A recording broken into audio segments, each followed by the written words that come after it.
우리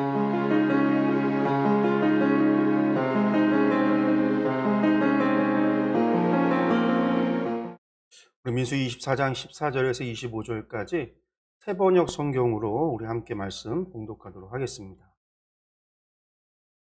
이제 나는 나의 백성에게로 갑니다. 그러나 들어보십시오. 앞으로 이 백성이 임금님의 백성에게 어떻게 할 것인지 내가 감히 말씀드리고자 합니다. 발람이 예언을 선포하였다. 부올의 아들 발람의 말이다. 눈을 뜬 사람의 말이다. 하나님의 말씀을 듣는 사람의 말이다. 가장 높으신 분께서 주신 지식을 가진 사람의 말이다. 환상으로 전능자를 뵙고 넘어졌으나 오히려 두 눈을 밝히 뜬 사람의 말이다. 나는 한 모습을 본다. 그러나 당장 나타날 모습은 아니다.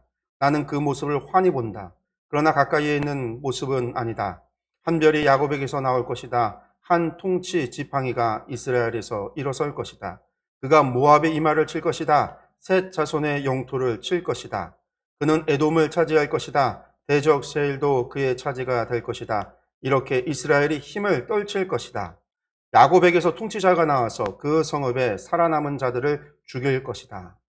또 그는 아말렉을 바라보면서 예언을 선포하였다. 아말렉은 민족들 가운데서 으뜸이었으나 마침내 그는 망할 것이다.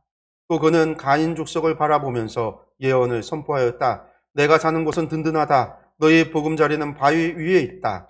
그러나 가인은 쇠약하여질 것이다. 아시리아의 포로가 될 것이다. 또 그는 예언을 선포하였다. 큰일이다. 하나님이 이 일을 하실 때에 누가 살아남을 수 있으랴. 함대들이 키프로스 쪽에서 온다. 그것들이 아시리아를 괴롭히고 에벨도 괴롭힐 것이다. 그러나 그것들마저도 망하고야 말 것이다. 발람은 급히 길을 떠나서 그가 살던 곳으로 돌아갔다. 발락도 제가 갈 곳으로 갔다. 아멘.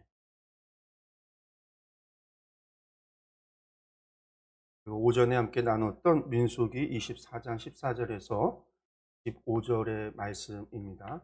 이 말씀을 저희가 지금 세번역 성경으로 읽었는데요. 세번역 성경 읽어보면 개역개정하고 좀 많이 다르죠. 오늘날 현대에 사용하는 말로다가 많이 쓰기 때문에 많이 다르긴 하는데요. 오늘 이 말씀을 가지고요. 악도 선영하시는 하나님이라는 제목으로 우리가 말씀을 좀 나눠보려고 합니다. 이 말씀은 발람의 이제 마지막 예언입니다. 세 번에 걸친 예언이 있었고, 그리고 이제 이후에 이제 네 번째 마지막 예언인데, 앞에 세 번은 발락의 요청에 의해서 일곱 제단을 쌓고 일곱 송아지와 일곱 양을 갖다가 제물로 드리고 하나님께서 임재하셔서 하나님의 영이 임하여 말씀을 전하는, 그래서 이스라엘을 향한 축복의 예언을 했었죠. 그리고 이제 발람이 이제 네 번째 예언을 하고 고향으로 돌아가는데, 발람이 고향으로 돌아가는 이유는 뭐 다름이 아닙니다. 발락이 이제 너한테 저주하라고 안 시키겠다라는 것이죠. 발람의 의도가 뭐고 발락의 의도가 뭔지 우리가 계속해서 읽어 나갈 때 놓치지 말아야 돼요. 우리가 오전에 말씀드릴 때 하나님께서 세 번에 걸쳐서 예언의 말씀을 주시는, 이스라엘을 축복하시면서 예언의 말씀을 주시는 이유가 무엇인지를 놓치지 말고 우리가 봐야 된다고 그랬는데, 그것과 함께 동일하게 발락의 의도, 발람의 의도를 알아야지 우리가 발람을 오해하지 않습니다. 발람은 하나님의 선지자라고 그랬지만 이 사람이 뭐 진짜 하나님의 신실한 뭐 선지자다, 그런 사람은 아니었다라고 그랬어요.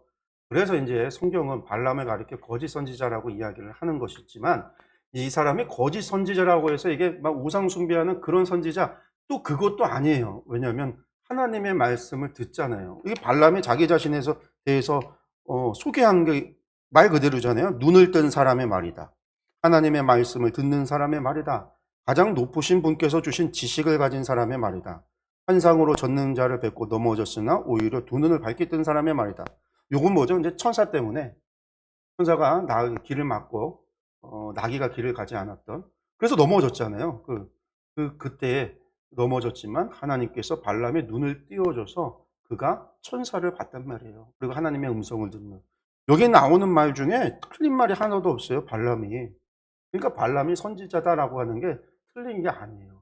우리가 이제 이 성경을 읽으면서 이스라엘의 선지자의 잣대로 발람을 봐서는 안 되는 게, 이스라엘의 선지자의 잣대라고 하는 거는요, 기준이라고 하는 거는 레위기라고 하는 하나님의 언약과 율법이 주어지고 나서 그 뒤에 나오는 선지자들, 제사장들, 제사법 이런 것들은 전부 레위기라고 하는 기준이 정해지고 나서 그때부터 옳은 예배, 잘못된 예배, 바른 선지자, 나쁜 선지자 뭐 이게 다 거짓 선지자 이게 구분이 되는 것이지 그전까지는 기준이 없었단 말이에요. 당시에 발람이 하나님을 섬겼다. 맞아요. 메소포타미아 하란에 있었던 그 지역에 이 나홀의 후손들도 하나님을 믿었단 말이에요. 우리가 이제 이스라엘만 하나님을 알고 하나님을 믿었다. 우리가 그렇게 오해할 수 있는데 그게 아니에요. 다른 아브라함의 후손, 데라의 후손들 가운데서도 하나님에 대해서 알고 믿었어요. 그러니까 아브라함이 사레를 아내로 얻고 나중에 이삭의 아내를 얻기 위해서 리브가를 아내로 얻어올 때 리브가가 하나님을 알잖아요. 하나님을 섬기는 사람이었단 말이에요. 야곱이 나중에 라헬을 아내로 얻을 때도 그들의 가족신이 드라빔이라고 하는 우상을 만들어 놓고 있었지만 이건 당시에 다 있었어요. 부적과 같이 집집마다 다 있었던 거고 그들도 그 외삼촌 라반도 마찬가지로 여호와 하나님을 알았단 말이에요. 그래서 하나님께서 그의 꿈속에 나타나서 야곱을 치지 못하게 하실 때에도 이게 하나님의 음성인 줄 알고 그가 순종한단 말이에요. 그러니까 우리는 이스라엘만 그리고 이스라엘 이후에 사사시대 이후의 왕정시대의 기준을 가지고 바라봐서는 안 되고 발람도 하나님의 선지자가 맞아요. 맞았단 말이에요. 물론 그가 하나님의 뜻을 받들고 하나님의 말씀대로 행하는 사람이 아니라 하나님의 선지자로 하나님의 말씀을 가져다가 재물을 축적하고 그가 자신의 이름을 널리 알리고 하는 악용하는 데 사용했을 뿐이지. 발람이 지금 온 이유가 뭐냐면 사실은 이스라엘을 저주하기 위해서 왔어요. 발락이 많은 재물을 준다라고 약속을 했기 때문에 제가 그랬죠. 이제 백지수표와도 같은 그런 재물을 주겠다라고 약속을 했기 때문에 왔단 말이에요. 그리고 저주하려고 했지만 하나님께서 못하게 하셨어요. 발람도 알고 있어요. 하나님께서 못하게 하셨다라는 걸. 그리고 자신은 예언을 하는 데 있어서 하나님이 주신 말씀만 전한다라고 반복적으로 얘기를 했죠. 그러면서 예언을 하기를 내가 저주하고 싶어도 하지 못하고 결론적으로 하나님께서 축복하는 자에게 복 주고 저주하는 자를 저주하겠다라는 하나님의 최후 통첩과도 같은 말씀을 듣고 나서 발람이 나 못하겠다라는 거예요. 그러니까 이제 발락도 발람에게 돌아가라고 하고 화를 내는 거죠. 그런데 발람이 여기까지 온 이유와 목적이 뭐예요? 재물을 얻기 위해서였단 말이에요. 그리고 지금까지 일련의 과정을 통해서 발락도 발람을 누구로 알고 있냐면 하나님의 선지자라고 알고 있어요. 그 얘기는 다른 말로 발람은요 이스라엘을 저주하려고 하는 재물을 쌓으려고 하는 것에 대해서 포기하지 못하고 재물 얻기를 원하는 거예요. 그 이후에 우리가 오늘 성경에는 나오지 않아요. 이 다음 이야기도 바로 이제 부올의 사건에 대한 이야기가 나오기 시작을 하는데 이 부올의 사건에서 갑자기 이스라엘 사람들이 이 미디안 여인들과 함께 결혼을 하고 음란한 행위를 하는 사실은 결혼을 하기 시작을 하는데 그런 일들이 벌어진 이유가 무엇이냐? 성경에서는 이제 이후에 뭐라고 얘기냐면 발람이 발락에게 꾀를 줬다라고 그러는 거예요. 그 꾀가 무엇인지는 나와 있지 않았죠. 근데 미드라시를 보면 나와요. 발람이 발락에게 떠나가면서 저주는 못하는데 꾀를 줘요. 저들을 초청해서 너희와 함께 결혼을 해라. 혼인을 시켜라. 그러면 하나님께서 그것을 좋게 여기지 않는다. 그러니 하나님께서 이스라엘을 저주하고 하나님께서 이스라엘을 치실 것이다. 발락의 그 꾀를 받아들여서 부올의 사건이 벌어지게 되는 거고 발람이 떠난다라고 해도 그냥 가지 않아요. 그의 마음에 악한 의도가 있고 악을 품고 있고 재물을 얻을 발락에게 끝까지 재물을 얻을 마음과 생각을 가지고 있었던 거예요. 저주할 수는 없지만 떠나가는 길에도 그 일에 대해서 포기하지 못하는 거예요. 그래서 우리가 오늘 말씀을 읽어갈 때 발람의 이러한 악이 그의 마음속에 있는 악한 의도를 우리가 염두에 두고 생각을 하고 또 봐야 됩니다. 그리고 두 번째 왜 그렇게 봐야 되는가? 오늘 말씀에 보면은요. 우리가 이제 마지막 예언이라고 그랬는데 앞에 세 번의 예언하고 네 번째 예언이 달라요. 뭐가 다르냐면요. 앞에 세 번째 예언에서는요. 제사를 드리고 난 다음에 성경 말씀을 보면 그러니까 발라에게 하나님 앞에 제사를 드려라. 나는 저쪽에 가서 하나님이 혹시 나에게 말을 할까? 저쪽에 가 있겠다. 그리고 가 있으면요. 성경 모든 세 번에 걸쳐서 뭐라고 나오냐면 하나님의 영이 임하여 예언을 했다라고 나와요. 하나님의 영이 임하여 예언했다. 그리고 발람은 예언을 하고 나서 뭐라고 그래요? 발락이 노예도 내가 얘기하지 않았느냐? 나는 하나님께서 하라고 하신 말씀만 전할 뿐이다. 세 번에 걸쳐서 하나님의 영이 임하여 말씀했다. 영이 임하여 말했다. 영이 임하여 말했다라고 그랬어요. 그런데 오늘 말씀 보면은요. 14절에 시작을 하면서 내가 예언을 선포하겠다라고 하면서 여기 말씀 보면은요. 하나님의 영이 임하였다라는 말이 없어요. 14절 말씀 우리가 한번 다시 한번 보면은요. 여기 뭐라고 나오냐면은요. 14절 말씀 볼까요? 이제 나는 나의 백성에게로 갑니다. 그러나 들어보십시오. 앞으로 이 백성이 임금님의 백성에게 어떻게 할 것인지 내가 감히 말씀드리고자 합니다. 이게 이제 개역개정을 보면 이런 의미가 아니죠. 이런 의미로 잘 읽혀지지가 않는데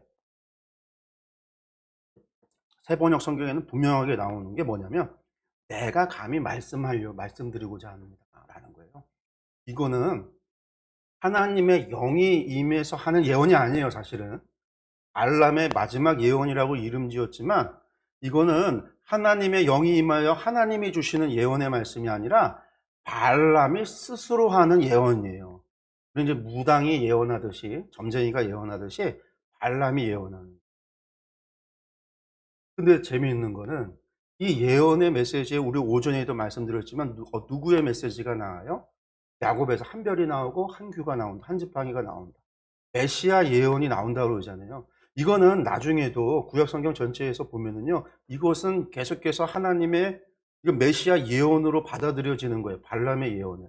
그래서 이제 마태복음에서 2장에서 한 별이 나오잖아요. 예수 그리스도를 동방박사의 이야기 속에서 예수님의 탄생을 한 별이 이 땅에 오는 것으로 별이 큰 별이 나타나는 것으로 메시아 예언의 성취, 발람의 예언이 성취되는 걸 보여줘요. 아니 그러면 발람이 진짜 예언. 아, 아기가 있다고 했는데 하나님의 영이 임하지도 않고 자기가 하는데 이게 능력이 있어서 그런 예언을 하는 건가? 우리가 이제 고민해야 되는. 그러니까 이제 오전에는 제가 설교 흐름상 여기까지 얘기할 필요가 없었기 때문에 말씀을 드리질 않았는데 이건 우리가 고민해야 되는 문제인 거죠. 발람이 도대체 누구고 그에게는 정말 미래를 내다볼 수 있는 능력이 있어서 야 여기 지금 1400여 년이에요. 1406년 거의 이제 그 천사 이 모압 평지에 도달할 때가 1406년이란 말이에요. 1446년에 출애굽이 일어나서 BC 1406년에 모압 평지에 도착하고 그곳에서 1406년에 요단강을 건너가는 거예요. 1406년에 1400년 뒤에 태어나실 예수 그리스도를 지금 바라보면서 한 별이 올 거라고 발람이 예언을 1400년을 내다보는 예언의 능력자 하나님의 영이 임하지도 않았는데 그럼 발람은 엄청난 예언자죠. 능력이 있는 사람이죠. 근데 아니라고 그랬잖아요. 제가 놓치지 말아야 되는 게 있다고 그랬어요. 발람은 아기를 가지고 있었어요. 이스라엘을 저주하고 많은 재물을 얻고 자기 이름을 널리 알리고자 하는 권세욕과 무력과 명예욕을 가지고 있는 악의로 가득 차 있는 사람이 발람이란 말이에요. 그러니까 이 사람이 지금 내다보고 이야기하는 이것은 그 사람의 능력도 아니고 예언의 실제 예언의 메시지도 아닌 거예요. 우리가 이거를 분명히 할 줄 알아야 돼요. 구분할 줄 알아야 돼요. 그럼 발람이 왜 이런 얘기를 할까? 여기 나오잖아요. 뭐라고 얘기하고 있어요? 나 돌아갈 건데 그러나 좀 내 말 좀 들어보십시오. 앞으로 이 백성이 임금님의 백성에게 모압에게 어떻게 행할 것인지 내가 감히 말씀드리고자 합니다. 지금 사실 빈털터리로 쫓겨나게 생긴 게 발람이에요. 저주를 못했으니까 빈털터리로 쫓겨나게 생긴 게 발람이란 말이에요. 그 발람이 어떻게든 어떻게 하든 재물을 얻고 명예를 얻기 위해서 물욕을 얻기 위해서 그의 욕심이 어떻게든 지금 돈을 얻기 위해서 쓰는 거예요. 말씀이 그거잖아요. 한번 들어보십시오.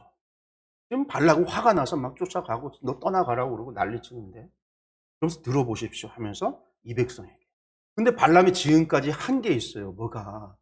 나는 어떤 사람이에요? 눈을 뜬 사람이에요. 나는 환상을, 하나님의 환상을 보고, 전능자의 환상을 보고 두 눈이 띄어진 사람이에요. 하나님의 말씀을 받아서, 가장 높은 분의 말씀을 받아서 전하는 사람이에요.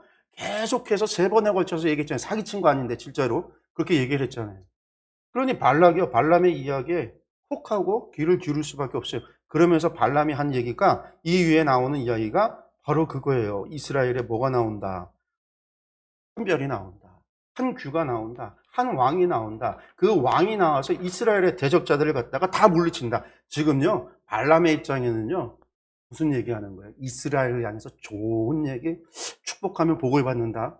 이스라엘에게 아주 한 왕이 날 거고, 그 왕이 모든 대적자를 물리칠 것이고, 다 멸할 것이고, 그들을 갖다가 어떻게 해요? 다 자기네 소유로 기업으로 삼을 거다. 하나님께서 그렇게 하실 거다. 또 무슨 얘기하고 있어요? 모압에 대해서 이야기하겠다라고 얘기하면서, 당신 백성에게, 당신의 백성에게 어떻게 할 것인지 이야기하겠습니다라고 얘기해 놓고선 사실은 모압에 대해서 얘기 안 해요. 누구에 대해서 얘기해요? 에돔 정복할 거예요. 에돔. 아말렉 정복할 거예요. 아말렉. 그리고 가인의 후손인 겐 사람들을 정복할 거예요. 그리고 아수르도 정복할 거예요. 물론 이제 이스라엘이 정복하는 게 아니에요. 처음에는 에돔을 정복하고 세일산을 정복한다고 그랬어요. 그리고 나서 아말렉도 멸하고, 그리고 나라들이 흥망성쇠가 될 것을 얘기해요. 모압에 대해서는 한마디도 안 하고 있어요. 지금 발람이 하는 이야기가, 우리가 발람의 예언이, 지금 예언이라고 하는 이 이야기가, 발람이 오늘날로 이야기하면 점쟁이가 무당이 돈 벌어 온 사람들한테 홀려서 돈 뜯어내려고 하는 수작을 부리는 거하고 똑같은 거예요. 발람의 얘기가 지금 하나도, 당신 백성을 위해서 뭘 얘기하겠다고. 모압을 향해서 아무 말도 안 해요. 발락의 입장에서는 이야기를 듣는데 뭔가가 이루어질 것 같아요. 발람의 이야기가 지금까지 다 맞았으니까 발람이 저렇게 한다고 그러면 우리 또 어떻게 해야 되지? 어떻게 해야 되지? 결국은 그래서 발락이 발람에게 꾀를 요청하는 거예요. 그리고 이제 발람이 꾀를 줘서 이스라엘 사람과 혼인을 해요. 그래서 이스라엘 사람들을 초청을 해요. 부월에서 바알의 제사와 축제 가운데 이스라엘을 초청해서 결혼을 하고 음란한 행위들을 해요. 많은 사람들이 모압의 여인과 결혼을 해요. 미디안 여인과 교인으로 결혼을 해요. 그래서 시므리가 나중에 하나님께서 그것을 보시고 진노하사 이스라엘을 치시니까 시몬 집파 시므리가 모세에게 이것도 너 때문이다라는 거죠. 그러면서 야 너도 미디안 여인과 결혼해놓고 왜 우리가 미디안 여인과 이방인 모압 여인과 결혼한 것 때문에 왜 우리가 이렇게 벌 받아야 되느냐? 너도 해놓고 왜 우리가 이렇게 벌 받아야 되느냐? 그래서 발락의 딸인 보스비를 데리고 텐트 안에 들어가 하나님께서 진노하셨단 말이에요. 그러면 이게 도대체 무엇일까? 여러분들. 이 발람의 예언은 보면 두 가지의 예언이었어요. 하나는 이스라엘에 한 왕이 날 거다. 한 별이요, 한 귀요, 왕이 날 거다라는 거였고, 다른 한 가지는 이 세상 나라의 흥망성쇠, 어떤 나라도 영원한 것이 없고, 가인의 후손이 반석 위에 있다라고 자랑하지만 그들도 멸할 것이고, 아수르도 나라를 멸하는 광성화 있을 수 있지만 배 타고 온 키프로스에서 배 타고 온 사람들에 의해서 멸망할 거고, 아수르를 멸한 그들도 결국은 멸망할 거고, 역사의 흥망성쇠를 이야기했어요. 아무것도 아니에요. 이거 누구나 얘기할 수 있는 거예요. 그런데 세상에 나라 영원한 거 없습니다. 이거 누구나 할 수 있는 거예요. 제가 이래 영원한 나라가 없습니다. 저 미국의 패권도 오래가지 않습니다. 영원하지 않습니다. 결국은 저들도 멸할 겁니다. 망할 겁니다. 그리고 미국을 망하게 한 나라, 그 나라도 망할 겁니다. 제가 예언하면은요, 그 예언이 이루어질까요? 안 이루어질까요? 당연히 이루어져요. 이거는요. 역사의 법칙이니까. 이 세상에 영원한 것은 하나님의 나라밖에 없지 세상 나라가 그렇지 않잖아요. 발람이 이야기하는 것 가운데 이스라엘을 향한 것을 제외하면 사실은 세상의 역사에 대한 이야기예요. 발람은 지금 머리에 꾀를 쓰고 머리를 써서 자신이 미래를 예언하고 예측하고 바라본다라고 이야기하는 것처럼 말하지만 사실은 이스라엘을 향해서 복을 빌어주는 것을 제외하면 역사의 법칙을 얘기한 거예요. 근데 이 발람의 예언이 성취가 된다라는 게 중요해요. 이게 문제예요. 아니 가짜 선지자, 거짓 선지자라고 우리가 얘기하고 지금 제가 얘기했듯이 지금 악의로 똘똘 뭉쳐서 그런 악한 의도를 가지고 예언을 하고 하나님의 영이 임하여 하나님의 말씀을 전하는 것도 아니고 지 생각으로 머리를 굴려 갖고 지금 발락을 꿰어서 어떻게든 재물을 얻어내려고 지금 숫소서 하는 예언인데 도대체 이 예언이 왜 성취가 되냐라는 거예요. 여러분들 그러면 이 예언이 성취가 되는 것은 발람 때문에 성취가 되는 걸까요? 발람 때문에 성취가 되는 거 아니에요, 이게. 발람의 능력 때문에 1400년 뒤에 예수님께서 오시는 게 아니잖아요. 하나님께서 행하시는 일이고 하나님께서 하시는 일이에요. 하나님께서 하신 일이지. 하나님의 능력이고 하나님의 권능인 거지 발람의 능력과는 상관이 없어요. 그런데 하나님께서는요. 발람이 악한 의도로 이야기한 것까지도 하나님께서는 사용하셔서요. 예수님의 탄생을 한 별로서 나타내 보이셨단 말이에요. 그것도 이방인들 동방박사의 눈에 그 별이 보여서 예수님의 탄생을 보게 하셨다.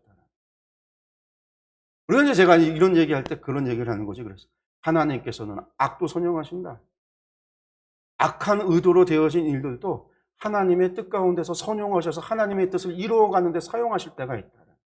그런데 여러분들 그것이 악이 아니다라는 얘기는 아니에요. 악을 향해서 면죄부를 주는 게 아니에요. 하나님께서 그것을 선용하셨다고 해서 악을 하고 잘못 행한 것이 옳다라고 하는 면죄부를 준 게 아니에요. 우리가 예전에 제가 그런 얘기를 했어요. 우리나라가 예전에 일제시대 때 맞아요. 조선시대 이후로 일본에 의해서 우리가 36년간 지배를 받았잖아요.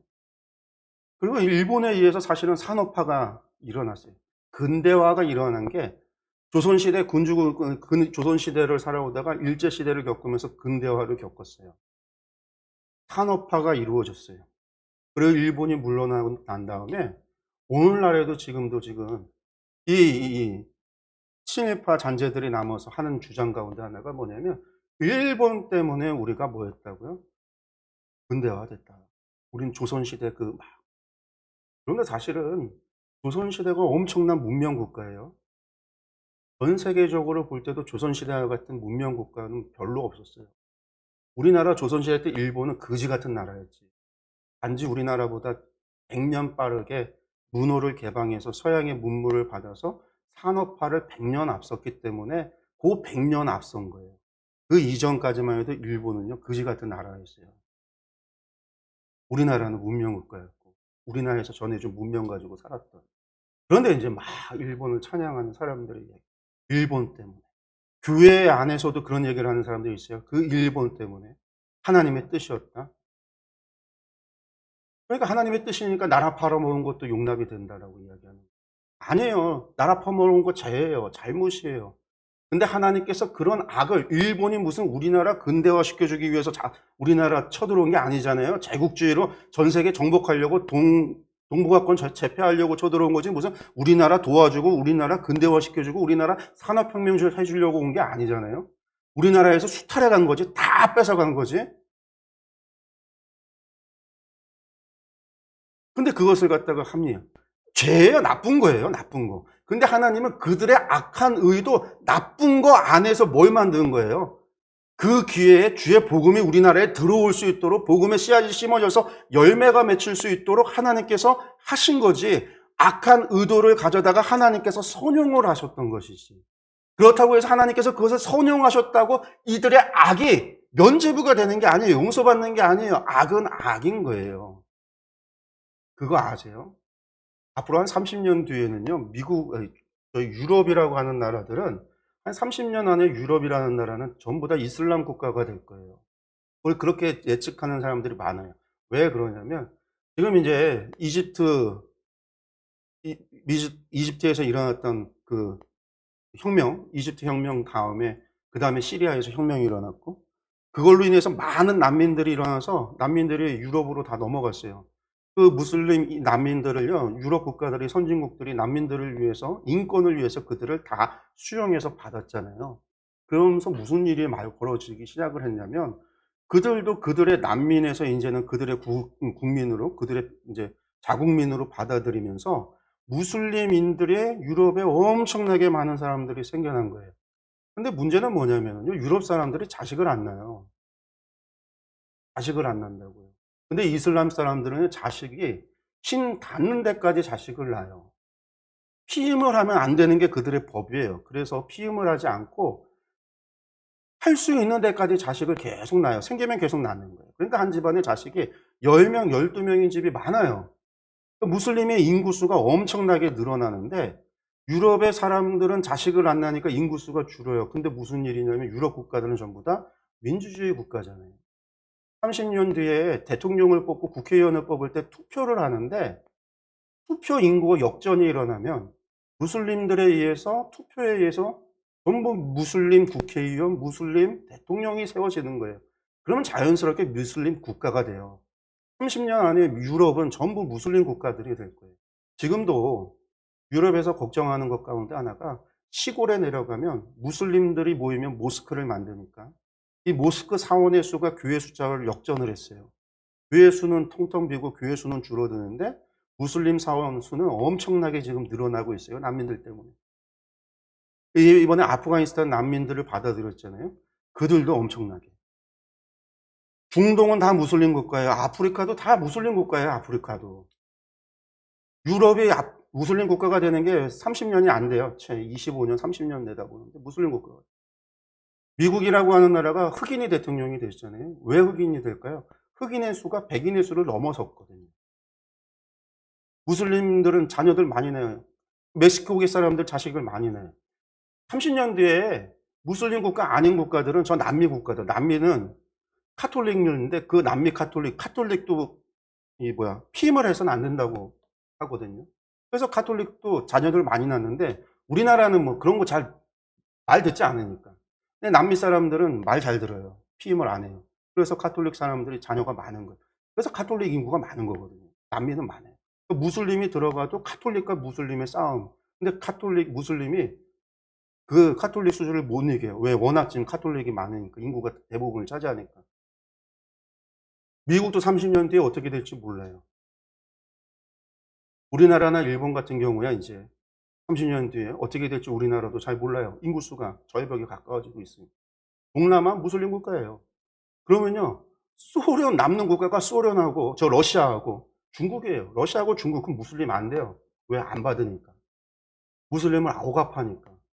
다시 못 낳게 하니까. 30년 뒤에 무슬림 국가 아닌 국가는 러시아하고 중국하고 몇 군나라 안 돼요. 나중에 중국하고 러시아가 무슬림의 최후의 방벽이 될지 몰라요. 그러면 러시아하고 중국이 옳으냐? 옳은 거 아니잖아요. 그들이 얼마나 교회를 억압하고 핍박해요? 그렇지만 하나님께서 그러한 악도 선용하실 수 있다라는 거예요. 선용. 우리가 선용한다라고 하는 것이 하나님께서 그렇게 선용하실 수 있어요. 중국이라는 나라가 지금 저도 티베트 선교사로 있었지만 티베트에서 선교가 가능한 이유는요.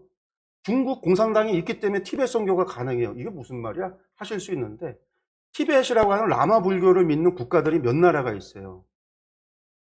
네팔이라고 하는 나라는 힌두교를 믿지만 그 옆에 부탄이라는 나라가 불교, 라마 불교 국가인데 부탄이라는 나라는 100%가 불교 국가예요. 라마 불교. 근데 거기는요. 선교사가 한 명도 못 들어가요. 2021년인데도 선교사가 한 명도 못 들어가요. 아예 못 들어가요. 외국인이 들어가면요. 사람이 붙어요.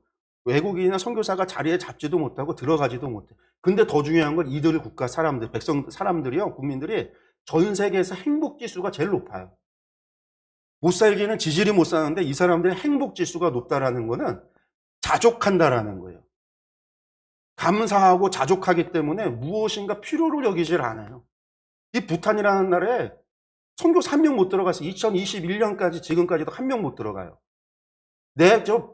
저 티벳이라는 나라가 중국이 아니었으면 부탄하고 똑같은 나라가 됐을 텐데 중국이 있어서 공산당이 있어서 거기에 선교사가 들어가는 거예요.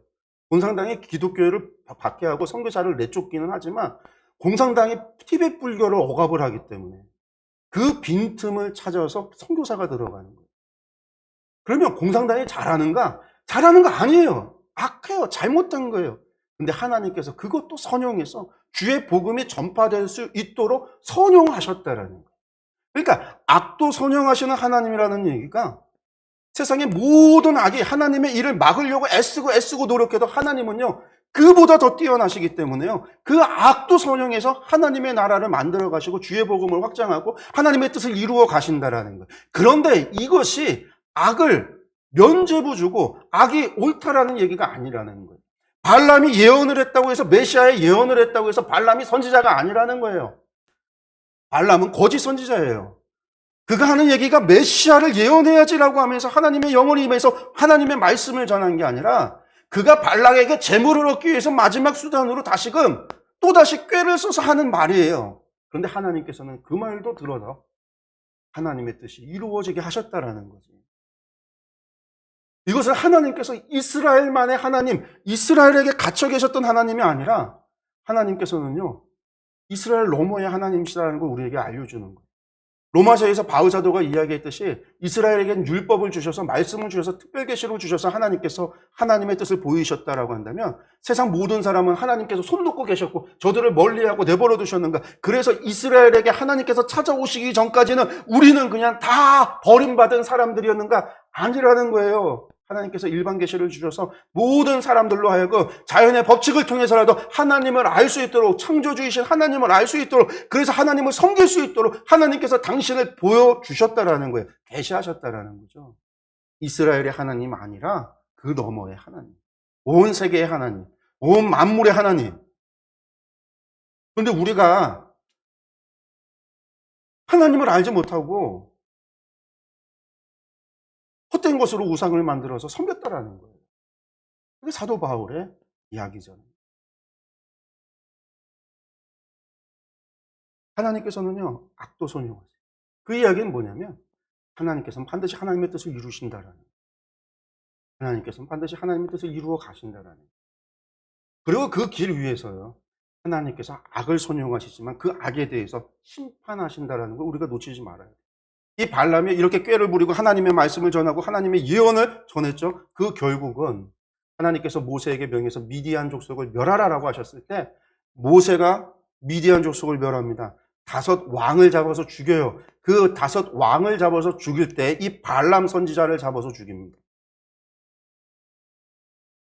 그런데 발람이 왜 미디안 족속 잡는데 발람이 거기 있었을까? 제 생각엔 발람이 미디안 족속들 가운데 있었을 수도 있고 성경에 자세하게 나오지 않아요. 어디 가서 잡았다는 얘기가 아니라 없으니까. 발람이 아니면 자기 고향으로 돌아갔을 수도 있어요. 고향으로 돌아갔으면 저 유프라테스 강 거기에 가서 자기 고향에 돌아갔는데 모세가 거기까지 쫓아가서 발람을 잡아다가 칼로 죽였다라는 이야기가 되는 거예요. 아니면 발람이 발락에게 쫓겨난 다음에 꾀를 주고 쫓겨난 다음에 혹은 꾀를 주고 떠난 다음에 미디안 족속, 미디안 나라에 가서 거기서 선지자 노릇하고 대접을 받고 있었을지도 모르고요. 고향으로 돌아가지 않고. 이 2가지 사실은 어떤 건지는 모르지만 모세가 결국은 발람을 잡아서 죽여요. 하나님께서 명하셔서. 그렇게 하나님의 영이 임하고 하나님의 말씀을 전했는데 그가 스스로 자화자찬하기를 그렇게 이야기했잖아요. 나는 부올의 아들 발람이다. 나는 눈을 뜬 사람이다. 나는 하나님의 말씀을 듣는 사람이고 가장 높으신 분께서 주신 지식을 가지고 있는 사람이고 나는 환상으로 전능자를 배웠던 사람이고 나는 눈이 띄어서 밝은 사람이다. 자기 자신에 대해서 그렇게 금치를 하고 자화자찬했던 그였지만 하나님께서 그를 잡아 죽이도록 하셨어요. 그의 악을 용서하지 않은 거죠. 하나님께서 악을 선용하지만 결코 악을 내버려 두지 않으세요. 그리고 하나님께서 악을 선용했다고 해서 그의 악이 선이 되는 게 결코 아니다. 인간의 죄에 대해선 하나님께서 반드시 벌하신다라는 거예요. 오늘 우리가 이 민수기 24장 14절에서 25절의 말씀, 발람의 마지막 예언의 말씀, 하나님의 이처럼 인간의 악도, 인간의 꾀가지도 하나님의 섭리 가운데 벗어날 수 없습니다. 하나님께서 쓰시고자 하신다면 반드시 사용하세요. 그것도 악도 선용하실 수 있어요. 그러나 하나님께서는 결코 악을 눈 감아주시거나 그냥 지나가 버리거나 그냥 내버려 두지 않는다. 반드시 벌하신다라는 거. 그리고 하나님께서 악을 선용했다 해서 그 악이 결코 면죄부가 되지 않는다. 그 악이 선이 되지 않는다라는 거. 우리가 이 사실을 기억을 해야 됩니다. 하나님께서 악도 선용하신다라고 이야기할 때 우리 주변에서 발견할 수 있는 것이 무엇일까? 여러분들 뭘까요? 여러분들 이단이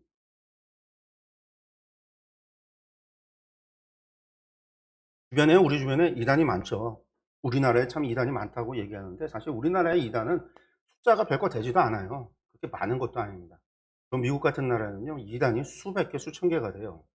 별 희한한 이단도 다 있어요. 아, 공동체 하겠다고 해서 공동체 하고요. 아, 막 부인을 갖다가 수십 명씩 두고 있는 공동체를 만들어서 공동체를 이끌어가는 거의 그런 공동체도 엄청나게 많고 이단이 엄청나게 많아요. 우리나라에만 많은 게 아니라. 근데 이단이 다 나쁘잖아요. 근데 하나님께서 그 이단도 사용하실 때가 있어요. 발람을 사용하시듯이. 예, 이단을 통해서 우리로 하여금 깨닫게 하시는 거죠. 죄에 대해서 깨닫게 하시는, 우리로 하여금 경각심을 갖게 하기도 해요. 이단에게서 가장 하나님께서 사용하시는 방법 가운데 하나가 뭐냐면 종말론이죠, 종말론. 주님 먼저 오신다는.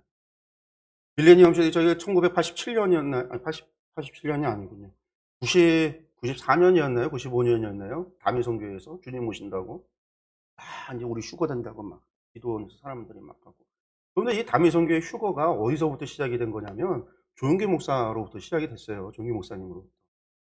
미국에서 그 라쿤자라고 하는 신부가 휴거라는 책을 쓰고 그 책을 보고서는 조용기 목사가 와갖고서는 80년대에 우리나라 와갖고 휴거 주님 오신다. 이 세상 징조를 봐라. 주님 곧 오신다라고 막 계시록 설교를 하고 나서 수많은 사람들이 교회를 나왔어요. 그게 여의도 순복음교회가 커진 이유 가운데 하나가 이 조용기 목사님의 그 삼박자 축복설, 이 복에 대한 설교와 복말에 대한 설교 이 두 가지가 만나면서 폭발을 이룬 거예요. 우리나라 산업화하고. 그 힘든 시기에 하나님께서 우리에게 복을 주신다라는 메시지가 사람들한테 위로가 되고 힘이 되고 용기가 되고 소망이 됐기 때문에 수많은 사람들이 교회로 몰려간 거예요. 특히 여의도 순복음. 하나님께서 복을 주신다라고 하는 그 간절한 소망을 붙잡고 간 거예요. 그것만 있었던 게 아니라 주님 곧 오신다라고 이야기했기 때문에 주님 오신다라는 거예요. 세상이 봐라, 세상이 주님 오신다라고 하니까 사람들이 더 간절하게 매달렸던 거죠. 엄청난 폭발적인 성장을 이뤘어요, 그때가. 근데 그 성장이 멈춘 때가 언제냐면 다미성교회 사건 때문에 그래요. 조용기 목사의 그걸 그대로 가지고 와서 똑같이 설교한 사람이 다미성교회 이단이에요. 한 가지만 달랐어요. 조용기 목사는 종말이 언제 몇 월 며칠에 온다라는 얘기만 안 했을 뿐이에요. 근데 이 다미성교회 똑같이 얘기하고 그 언제 몇 년 몇 월 며칠에 온다라고 얘기를 한 거예요.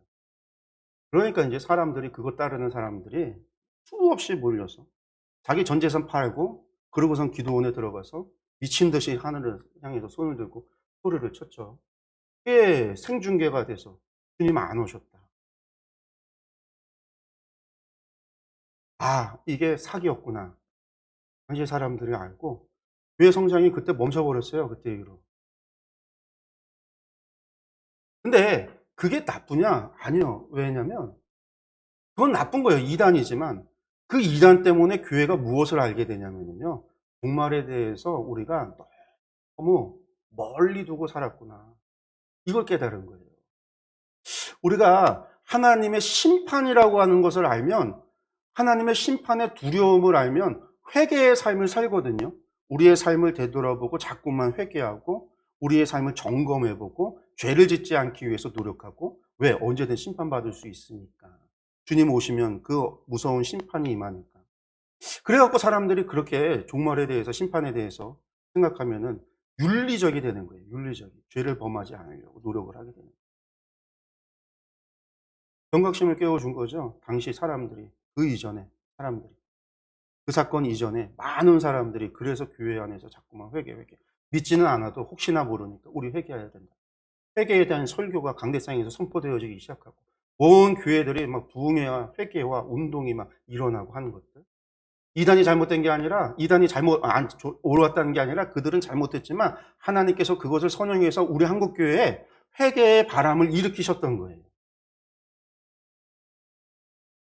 물론 그 다음에 이제 악영향이 나왔죠. 안 왔으니까 거짓말이다, 사기꾼들이다.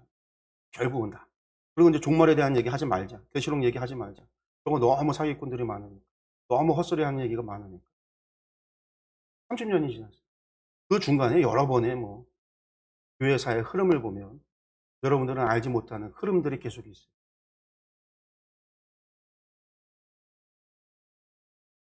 하나님께서 그렇게 우리 가운데서도 선용하신다는 거예요. 이단을 두신 이유가, 허락하신 이유가 허락이 아니에요. 그냥 내버려 두고 있는 이유가, 왜 하나님은 그냥 불벼락을 내려서 지금 당장이라도 이만희 쳐 죽이시지 왜 내버려 두실까? 그런 이단이 있기 때문에 오늘 우리가 깨어서 말씀을 보고 연구하고 또 어떻게 해요? 기도하고 우리의 삶을 되돌아보고 하는 일들이 우리 가운데 있죠. 하나님께서 악을 선용하여 주시는 거예요. 우리에게 그러한 선용을 통해서 우리 가운데서 경각심을 갖게 하고 회개케 하는 거예요. 그들이 잘했다는 게 아니에요. 잘못한 거예요. 잘못한 거예요. 이단이 잘못이지만 하나님께서 우리 가운데에서는 하나님의 백성들 가운데서 그렇게 일하신다라는 거예요. 그 오늘날에도 하나님께서 악을 선용하시는 것들이 많아요. 정치도 마찬가지예요. 경제도 마찬가지예요. 세상이 마찬가지예요. 왜 저기 북한을 내버려 두셨는가? 우리가 자꾸만 하나님 앞에 질문을 해요. 왜 북한을, 저 김정일, 김정은 저 집안을 내버려 두셨는가? 저 중국 공산당을 왜 내버려 두셨는가? 우리가 하나님의 뜻을 다 알지 못하죠. 하나님께서 그것을 어떻게 선용해 가시는지 우리가 지금 알지 못해요. 근데 지금도 보여요. 제가 아까도 얘기했지만 무슬림이 억압이 되고 있는 이유가 중국이라는 방벽과 러시아라는 방벽이 있어서 지금 유럽은 다 뚫혔는데 여기가 방벽이 있어서 이쪽으로 안 넘어오고 있다고요. 사실은 아프가니스탄 이후에 이제 중국이 어떻게 될지 모르니까 우르무치하고 뭐 어떻게 될지 모르니까 우리가 잘 모르겠지만 30년만 뒤가 되면 유럽은 무슬림 국가가 민주주의이기 때문에 투표로 대통령을 지도자를 뽑기 때문에 그 투표는 인구수에서 오는 거고 그 인구수는 자식 많이 낳는 사람들이 이기는 거니까 무슬림은 항상 무슬림을 지지하고 무슬림법에 살아가야 되니까. 그러니까 이런 것들이 악을 선용하시는 하나님이라고 하는, 악을 용납한다는 게 아니라 하나님의 심정 가운데, 하나님의 그 크신 섭리 가운데 하나님께서는요 이러한 것들도 행하고 계시다라는 걸 우리가 알아야 되고, 그 선용하셔서 이루시는 하나님의 뜻은 옳지만 그것에 우리가 순종해야 되지만 하나님께서 악을 선용했다고 그 악이 옳은 게 아니고, 그래서 우리는 그 악도 우리가 받아들이고 우리가 따라도 된다라는 얘기가 아니라 악은 악일 뿐이라는 거, 그것은 하나님의 심판의 대상이라는 거 우리가 잊지 말아야 됩니다. 그리고 하나님께서 일하시는 그 일하심에 대해서 우리가 잘 알아야 우리가 하나님의 뜻 가운데서 온전히 순종하고 나아갈 수 있는 거죠.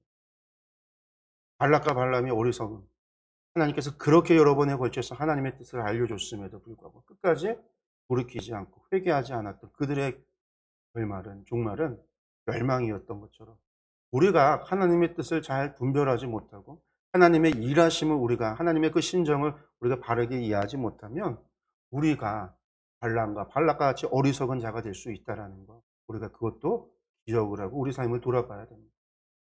그렇지만 우리가 정말 하나님을 믿고 하나님 말씀 가운데 거하며 살아간다면 하나님께서 이스라엘에게 예언하시고 약속하셨던 그 모든 복은, 그 약속을 오늘 우리에게도 적용되어지고 오늘 우리 가운데서도 이루어질 하나님의 역사라는 사실을 기억을 하셨으면 좋겠습니다. 기도하겠습니다.